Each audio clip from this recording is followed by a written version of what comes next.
Thank you, Liz and Ryan, for joining. And Tammy, welcome. What we're going to talk about today is instead of going over the actual condo listing contract line by line and the condo offer to purchase line by line, which would take 40 hours for us to go through. What I want to do today is just zero in on the issues that happen with condo listings and condo sales. And there are certain sections of dealing with condo sales and listings that are different, obviously, from residential listings and offers. And they usually result in questions that Steph and I will get from agents who are in the middle of a transaction with condos. So the idea is to understand these differences and these issues ahead of time before you actually write a condo listing or write a condo offer to purchase, so that you know that you're prepared for your client, whether it's the seller or the buyer.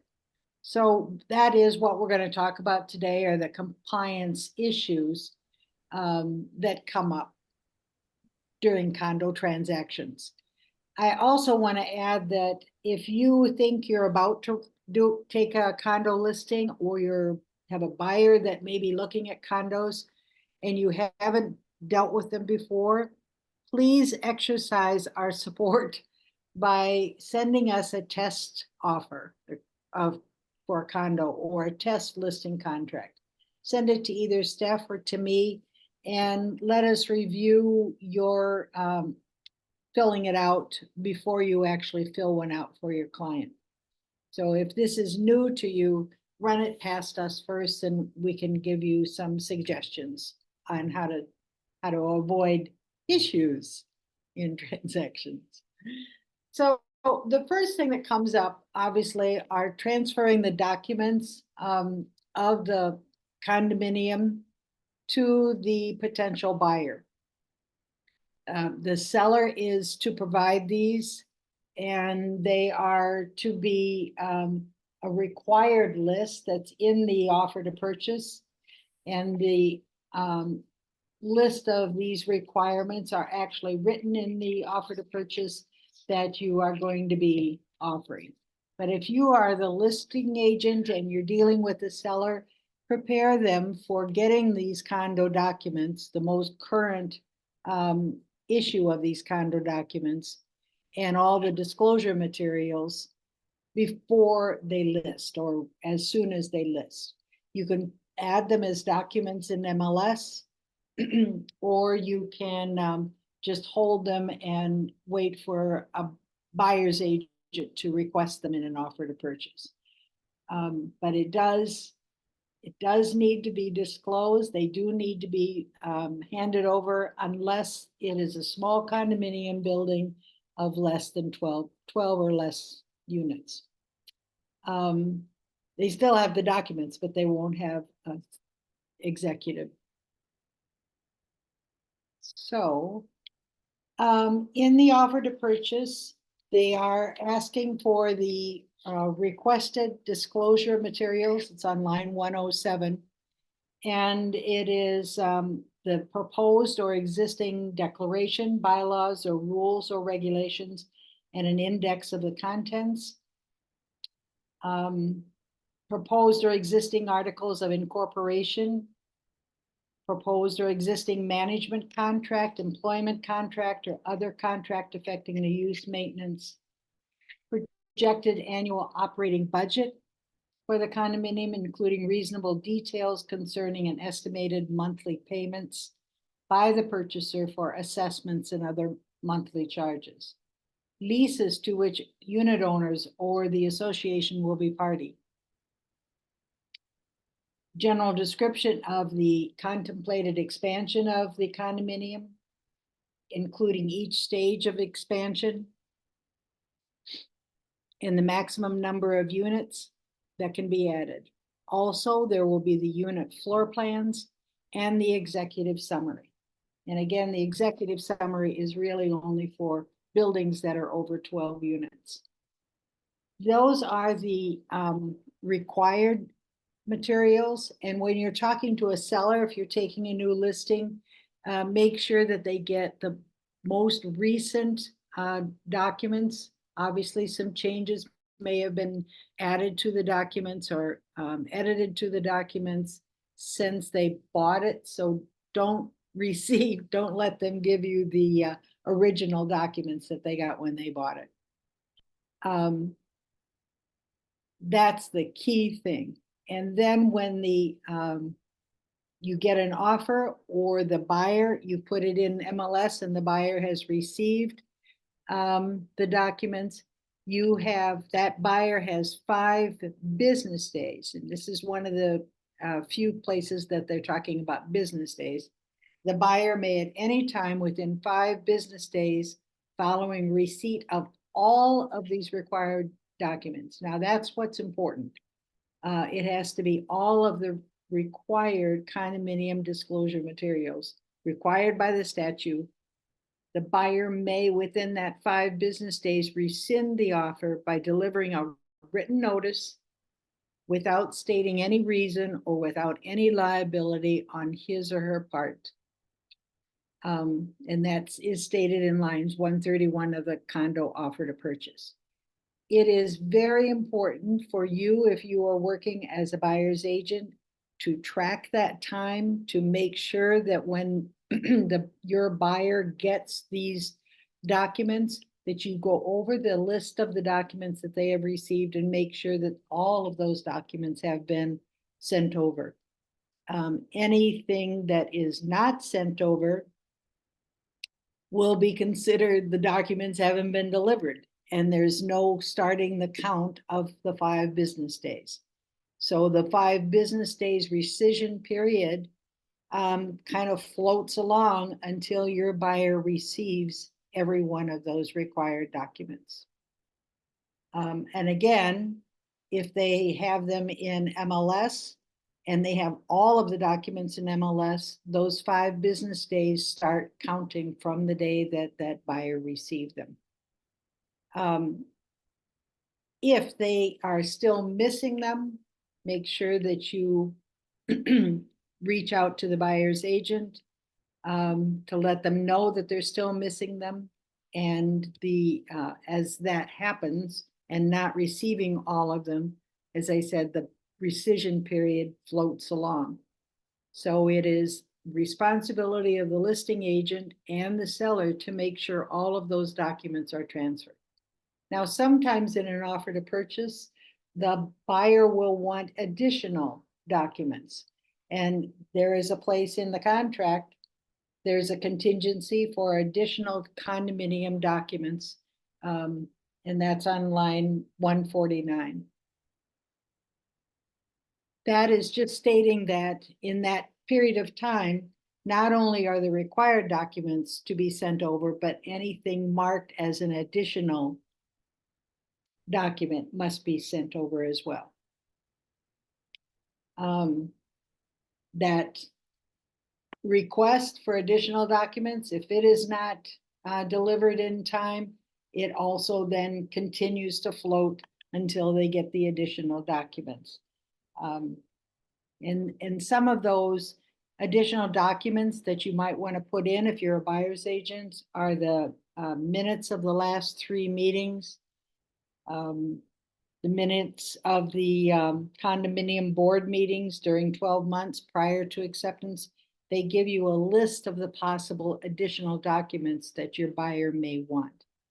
So this is something that is to be taken very seriously with your buyer if you're a buyer's agent, to go over these required documents plus suggestions for additional documents, because the last thing you want is your buyer to close on this condominium and then find out something that has been discussed, or money, the reserve may be low, all of the things that happen during a condominium meeting with all of the members of the condominium plus the association board are very critical to your buyer who's about to buy this condo. So your responsibility as a buyer's agent is very high concerning these materials. It is also very high concerning the listing agent. You as a listing agent, make sure that you work with your seller to get these documents pulled together. Sometimes it means that you might have to reach out to the association president yourself to request for things that your seller may not know about or may not have. Mhm. Are there any questions about the disclosure materials, the condominium docs, and the delivery of time? Okay. Is there any requirement on how recent condo documents have to be? It is the most recent. And you have, and that's one thing that you can double check when you are discussing with the association president or the association meeting and everything. Making sure that you have the latest edition of these documents, and especially if there are any additional documents like the minutes and everything, that you're up to date with those. So if it's the minutes of the last 3 unit owners meetings, it's got to be the last 3 meetings. But good question. Yeah, really good question. And one bad practice that Joan and I can highlight is, as listing agents, a lot of times agents will just grab other condo disclosure materials from previous listings. So do not do that. We need to get those documents directly from the seller, and to ensure that we've got the most recent docs. I mean, ultimately, it is the seller's responsibility to get the most recent documents. Mhm. Sometimes we have to help the seller a little bit in that, but make sure that you're not receiving old copies of it or even slightly old copies of it. Any other questions about delivery, about rescission time? What I does do. rescission mean? Just one. And I had this happen to me where I was looking for condo docs on a current listing, Mhm. and the agent said it's in the old listing. She Oh. actually referred me to a previous listing to go get the documents. But I'm wondering, when is it considered delivered? Is it delivered when we show the property because it's in the MLS in the documents, or is it like, is there some other formal way that we acknowledge delivery of the documents? Yeah, Because if go- every document's in the MLS listed under the documents tab, then technically, right, they're delivered, right? they are available. What the best way to have it, make sure that it is compliant, I use that compliance word, is that for the buyer's agent to send a notice saying they have received the documents. And that makes for a very nice, tight contract. Mhm. Otherwise, it's kind of wobbly out there. When did they actually get it? Just because they opened up MLS, does that mean that they opened up the documents? And does that mean that the buyer actually had delivery of the documents? So on the listing side, then you'd want to ask the buyer agent, please send me a notice that the documents have been received. Right. And then we count the time. Yes, or the listing agent sometimes can send an amendment saying that they have delivered all the documents and both parties would sign that amendment. Oh, If okay. the buyer agrees that they've received everything, or they can come back with another amendment and saying they are still waiting for blah, blah, blah. YZ. Okay. Another Thank good you. practice could be just writing it into the offer to purchase, acknowledging it. True. Yeah. Okay. Thank you. Yeah. But you really have to be able to show that the buyer, not just that it's available, but the buyer actually received those documents. And again, it goes back to the reason. There's a lot of stuff in those documents that talk about how the building is run, how the rules and regulations of the building. All these things that your buyer is going to come across when they start living there. And if any of these things are a surprise, that responsibility sometimes falls on you, because you have to make sure that they got all the documents they need to be able to live in that condo with a lot of knowledge, or that they, a lot of times, and it happened in my own practice, you'd get those documents over to the buyer and it was like, they didn't read it and they didn't, get it. And then you might get a call a year later and say, you know what, I can't rent out my unit. Really? But I think you need to, as a buyer's agent, take on some of that responsibility with your client. Make sure they read it, make sure they understand what it is. In some cases, it's a tome, it's huge. And yet the executive summary is important, because what the executive summary is, which is one of the required documents, it boils down all of the most important rules and regulations of the condominium. So if the condo is in a building of more than 12 units, you're going to get an executive summary. And that is the most convenient way for your buyer to read over, understand what are the rules of living in this association. Any other questions about this issue? Most of the questions that Steph and I get regarding condos are about these documents, are about the rescission period. And that rescission period is really golden. You don't have that in residential listings and sales at all. It's only in condominiums. And it is, literally, the buyer can just say, even if the buyer has cold feet, decides they don't even want it, there's nothing really in the documents that they objected to, they just decide they don't want to do it. Well, you can't do that in a residential offer to purchase, but in a condominium, your buyer has those 5 free days to say, I'm out of here. They don't have to give a reason, they don't have to state anything other than they're exercising their rescission right within the 5 business days, and earnest money is to be returned to the buyer. So it's a get out of jail free card. Are there any other differences or anything else to be aware of in regards to condos 12 units and under? Are you guys gonna cover that at all? Right, not really. When it's a small condo building, especially some of these buildings are just 2 units, and the 2 owners really have to run the condo themselves by mutual agreement, and that can be a little testy. They still should have some kind of rules and regulations put in writing, and that they, can live by and run the condo building by. And if they have to sell one of them, that a potential buyer coming into this dual ownership understands this is what's been going on, this is what we've agreed to. But you're not going to get an executive summary, but you are going to have in writing what, like, how do you pay for utilities, taxes, and all of that for the building?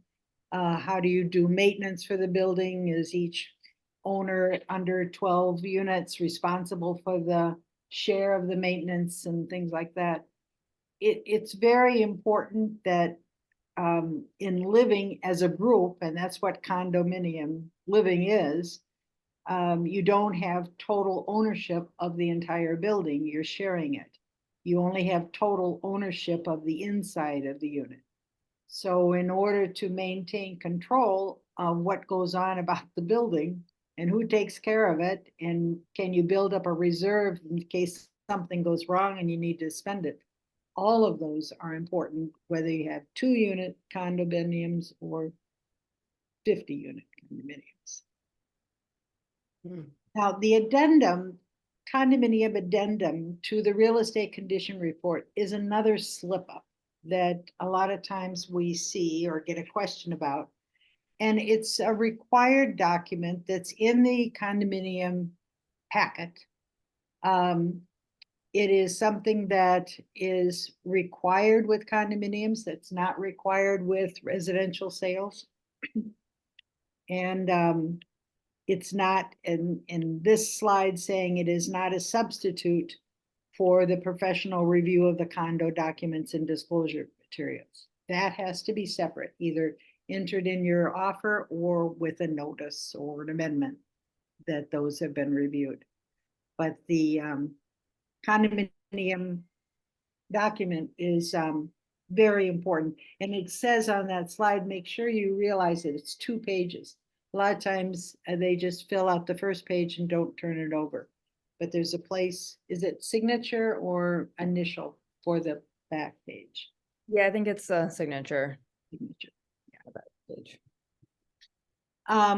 So that is something to, because not a lot of times, but some of the calls that Steph and I get are regarding that missing condominium addendum.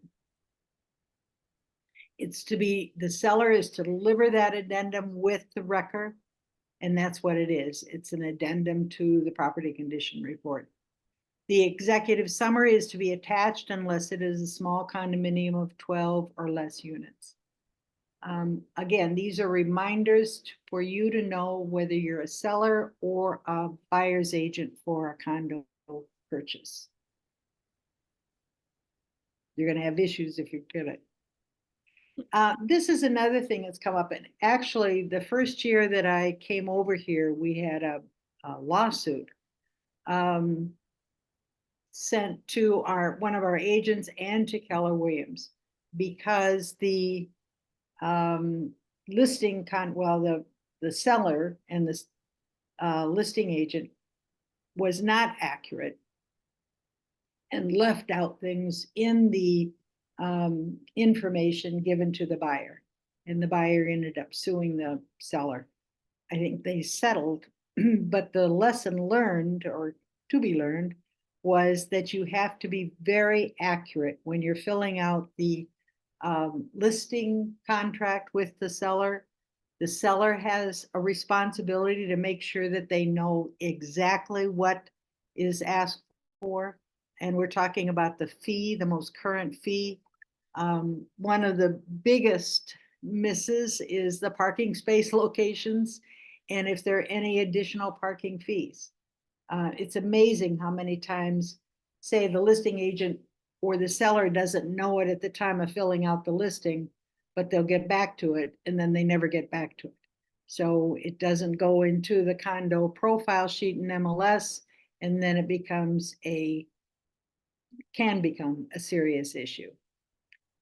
Parking may be a limited common element for the unit or included as part of the unit. Make sure that you understand that distinction with the seller, or can be separately deeded transaction with its own tax bill and a record. You can imagine the legal issues that come up if those descriptions of what parking are not accurate, because there's a big difference between it being included in the purchase price or being separately deeded with its own tax bill and record. So make sure that, don't let your seller off the hook by saying, I don't know. Make sure that that seller finds out, or you may have to help your seller find out. But again, it's the seller's responsibility. Otherwise, he could face legal issues. Another thing similar to parking are the storage units and their location. Sometimes the storage units are in a completely different area than one may expect or assume. So never assume. Find out exactly what the storage unit description is. Maybe it has a number, maybe it has a letter, and where the location of that is. This is a key one. Unpaid assessments shall be paid by the seller no later than closing. And they will get a notice. The seller should get a notice of their unpaid assessments. But you, as a buyer's agent, make sure that you are diligent about that the buyer is receiving all the pertinent information, especially if the seller is missing some assessments. Another big thing, we went through this about 6-7 years ago. All of a sudden, FHA started denying financing in condominiums based on the number of actual unit owners or versus rentals. So they had to be owner occupied at a certain ratio in order for FHA financing to be available. That is something, if your buyer is going to be using FHA lending, make sure that that condominium that they have fallen in love with will accept FHA financing. Can be a battle trying to get that approved. Do you have any history with that, Steph? Yeah, I remember when I first, like my first year in real estate selling, there was a great condo association because they were really, really inexpensive, but which is ideal for an FHA buyer, and it was not FHA approved. So the other comment I want to make is I think we made attempts to get it approved, and a lender can help with that. But I think in the case I'm thinking of, it was not successful. But the takeaway here is that it could be an option if a buyer wanted to try and exercise that and see if we can get it FHA approved. But Right.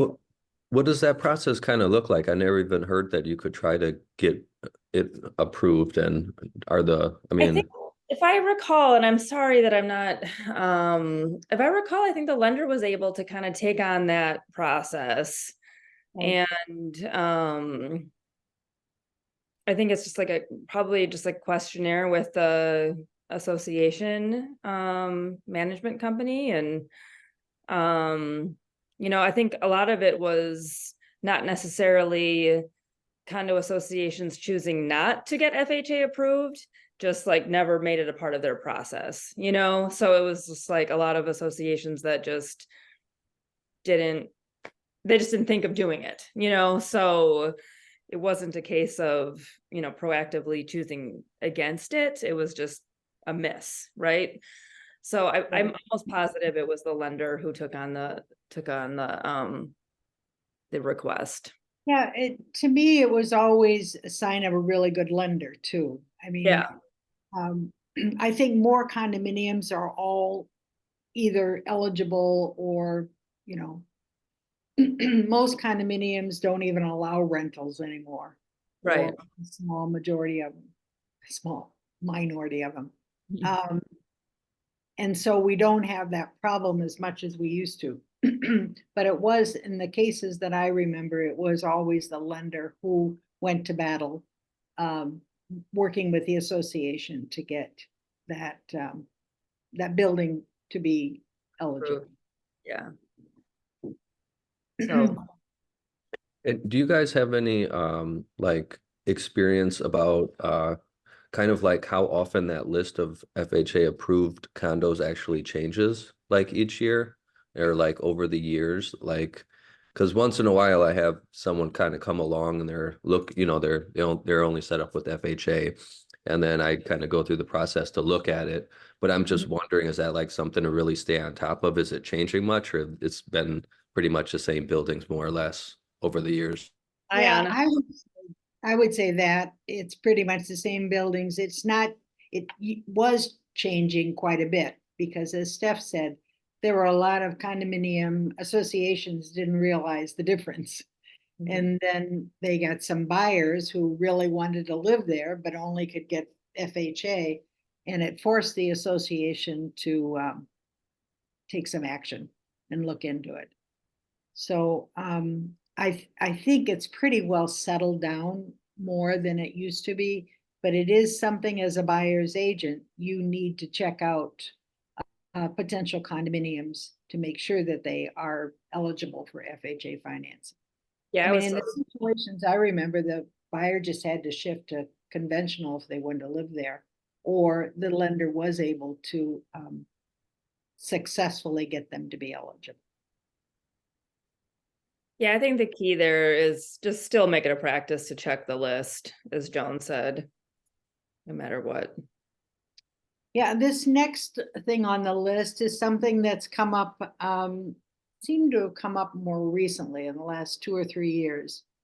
But when the seller wants to get an updated condo docs from the association, there may be a fee for that seller to pay for those. And what we ran into issues in compliance, whereas the seller resisting to have to pay for those. You know, when he bought the condo, he didn't think that there was a fee in order to get updated documents. But now a lot of management companies have put a fee on getting an updated series of documents, decks and bylaws, and the seller is not very happy about that. And some of them can be very expensive, even though they do necessarily have a cap on what they can charge. They go over that. And also the listing agent making sure that the seller understands that they would have to pay for that, and also that they have to get current on their fees. If they are behind in their dues, or if they're behind in their payoff amount, they have to get that all up to speed in order to be able to sell that condo. And what we have, our phone calls have been about sellers resisting to do all that, thinking that it's up to the buyer, or they're not going to do it, or they don't have the money to do it, or whatever. But a lot of times to sellers, it's a surprise cost. And as a listing agent, you don't want it to be a surprise cost. Make sure you understand it, check to make sure that your seller is up to date, has made his current payoff amount, and can afford to get the documents out of the management company. And again, the last thing in there is make sure that you don't receive old documents. That's all. Now, this is another big tacky issue. Special assessments, lines 544. I've got the condo offer to purchase in front of me. Of lines 544 and 557, they actually talk about special assessments and other expenses.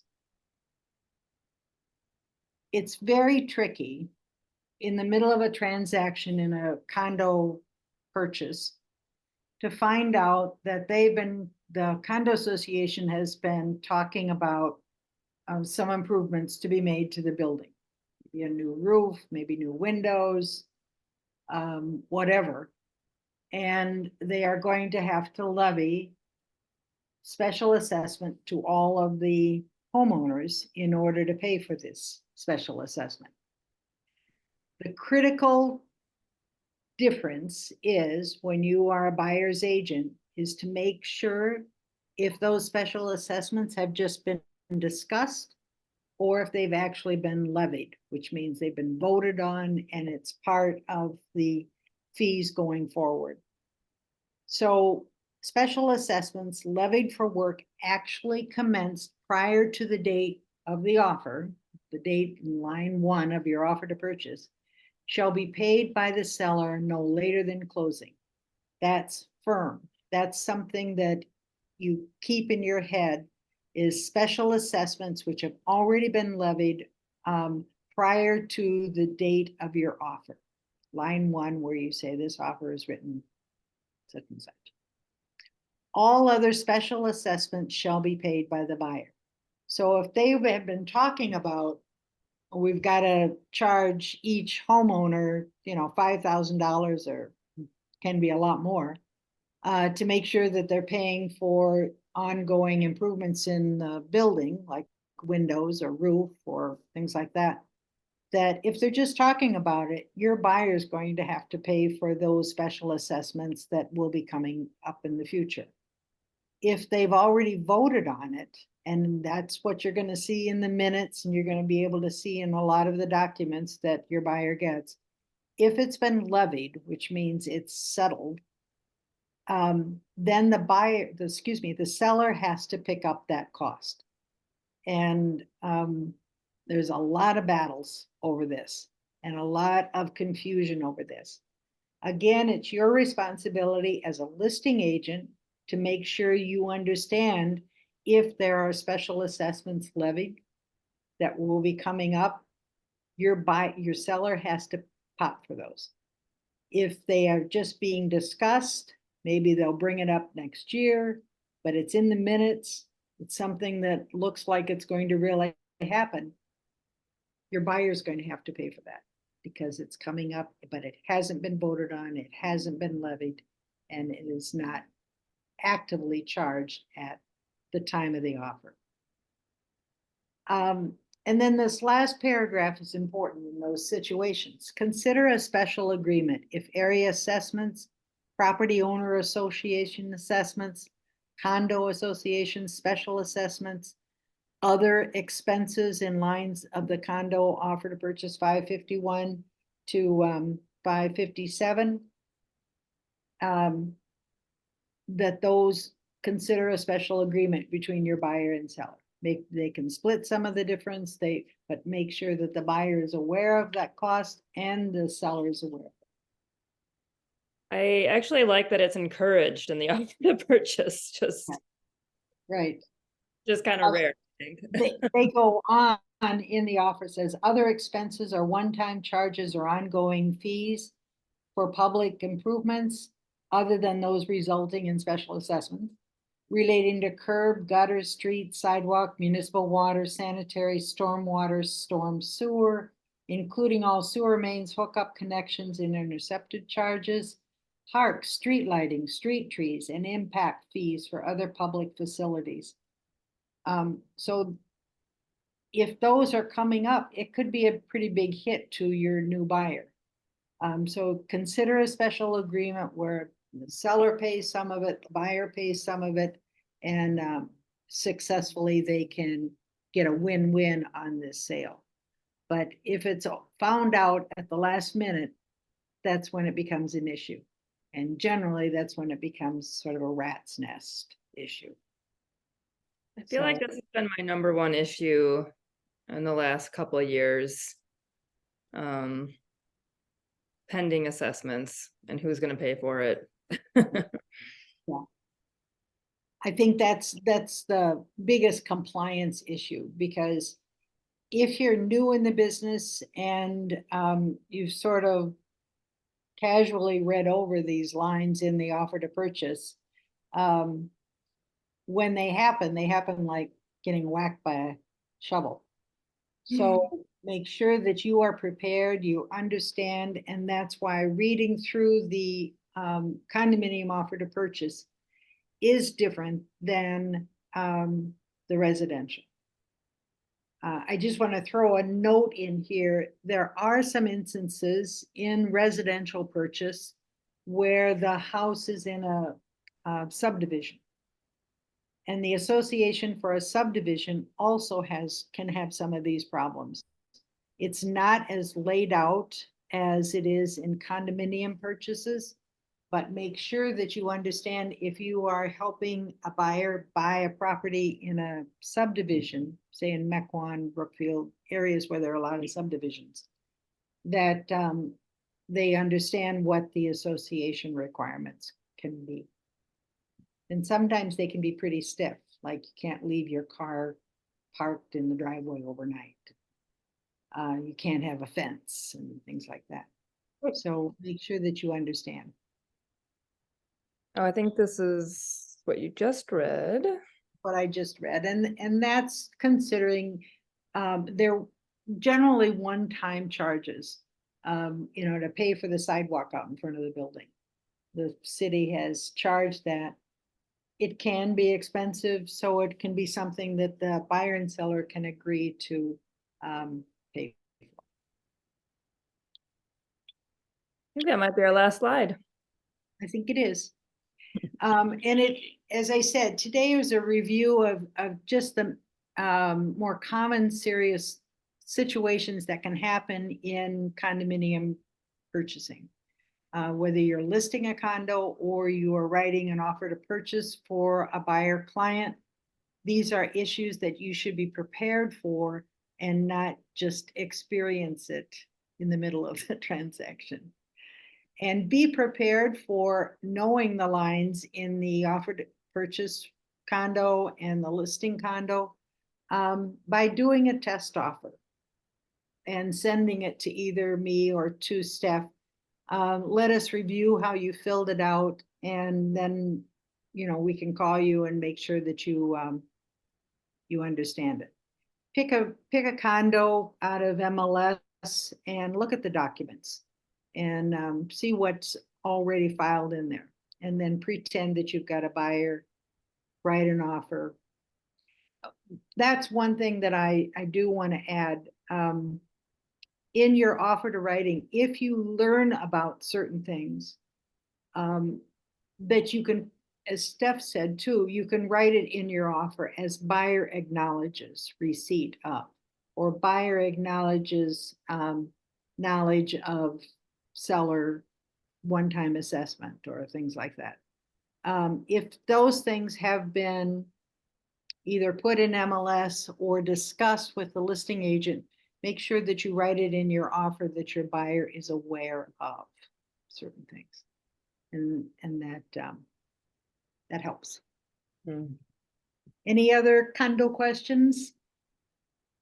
Is there anyone within KW that really like knows kind of condos and kind of the Milwaukee and surrounding area well, that would kind of help me save time trying to figure out rentals? I've had a number of prospects who say, okay, I want to live on it, but ideally at some point I would want to rent it, or even some prospects that say, hey, you know, just the condo that's just rentable.